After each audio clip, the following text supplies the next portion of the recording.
Mesdames, Messieurs, merci beaucoup. Je suis très heureux d'accueillir le président Trump à nouveau pour une visite et un échange après nos discussions à Bruxelles, à Paris. Je me remémore en particulier le 14 juillet 2017. Évidemment, la visite d'État à Washington et nos échanges à New York en marge de l'ONU. D'abord parce que nous célébrons ici l'amitié entre nos peuples, nos armées, et la formidable solidarité qu'il y a eu entre nous, qui sommes parmi les deux plus vieux alliés du monde.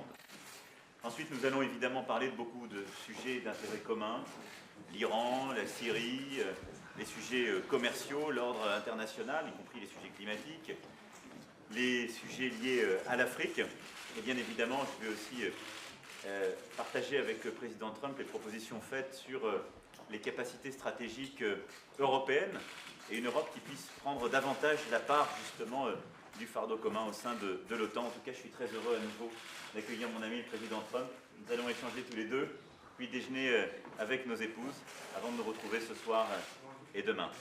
I wanted to welcome my good friend President Trump and wanted to thank you for this visit after a very important time in your domestic policy. I do appreciate the fact that you came here, Donald, after your visit for Bastille Day in 2017 and now state visit in Washington beginning of this year. I think it's very important to celebrate our soldiers and the great solidarity between our two nations. And we are the best and more ancient allies. And this is what I told our people. Obviously, we will discuss about a lot of topics: Iran, Syria, Yemen, Africa, trade, climate, and a lot of common global issues. And obviously we will discuss about as well our defense cooperation, which is very important. And I do share President Trump's view that we need a much better burden sharing within NATO. And that's why I do believe that my proposals for European defense are totally consistent with that, because it means more Europe within NATO, more capacity, in order to take our part of the burden. And I think it's very fair and it's very important. So thanks very much, Donald, for being here. This is our pleasure, and our people are very proud to have you here. And I want to thank you here today for your solidarity 100 years ago and your constant solidarity for precisely our people. Thank you very much, Emmanuel. Thank you very much. Thank you very much. Well, I very much appreciate that, Mr. President, and we have become very good friends over the last couple of years. We have much in common in many ways, perhaps more ways than people would understand, but we're very much similar in our views, and I appreciate what you're saying about burden sharing.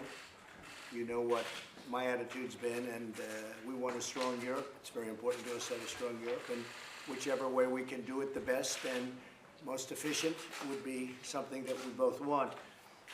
I just want to thank you very much for the graciousness you so beautifully received. We were so beautifully received last night. We look forward to spending the next day and a half with you.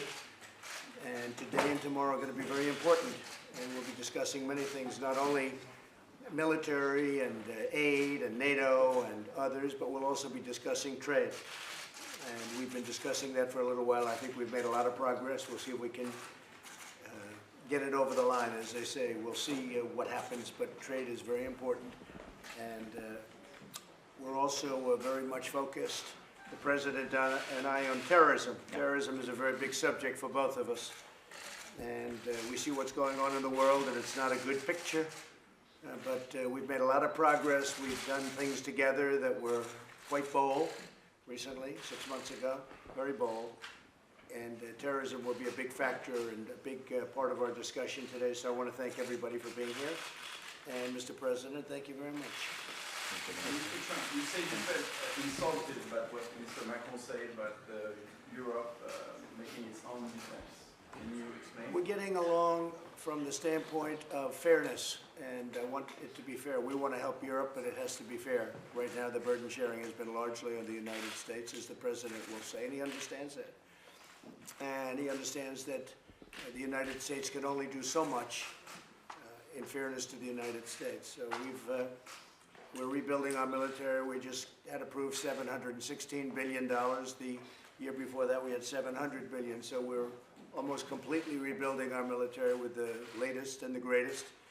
And we want to absolutely be there. We want to help. We want to be a part of it. But different countries have to also help. That's only fair. And I think the President, we've already discussed this, and the President and I very much agree on that. I do agree. I think we work very closely together in Syria. President Trump reminded you what happened the 13th of April this year. We worked very closely together to make a superb operation against chemical weapons used there. And we work very closely together in Middle East, in Africa and so on. But it's unfair to have the European security today being assured just by the United States, and we need a much better burden sharing. That's why I do believe that we need more European capacities, more European defense in order to take this part of the burden. When President Trump has to protect or to defend one of the states of the United States, he doesn't ask France or Germany or another government of Europe to finance it. That's why I do believe that we need more investment. It's exactly what we do in France. It's the first increase in terms of budget for defense for the coming years. We will reach the 2%. But that's why I do believe that we need more European defense in this framework. Thank you. Thank you.